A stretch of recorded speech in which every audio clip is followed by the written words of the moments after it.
I've been hearing reports of long delays in Egypt for people who have left Gaza, not through the program, but bribing a border guard or exiting Gaza through means other than the official list. So could you please explain the reason for these delays in reuniting these people with their families here in Canada? Honourable Minister.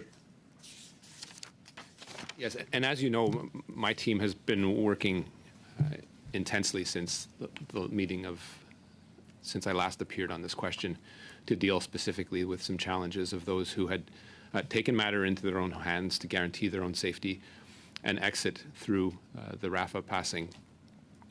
In all cases, I believe, having to pay exorbitant sums to leave, which I believe is unacceptable, but it is obviously highly frustrating for people that are fleeing war and looking simply to stay alive. We designed the public policy assuming that there would be cooperation, not presuming it, but assuming there would be the cooperation to exit in a structured way through Rafah gates with cooperation of COGAT. Up to very recently, that was not possible. There were a number of questions as to whether this program was going to be recognized or not. I would say very recently we have had, up to the closing of the Rafah crossing again on May 7th, some positive signals from the Israeli government that this program would be recognized and that the processing through COGAT would be done in a timely fashion. Unfortunately, as you know, there are a number of events that happened, including a more intense ground offensive in Rafah.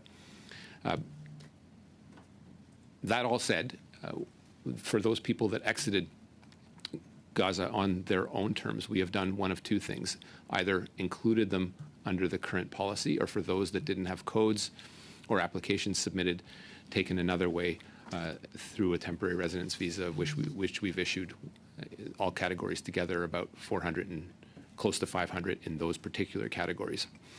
So we've had to make some adjustments, and I believe that's something that that had to be done.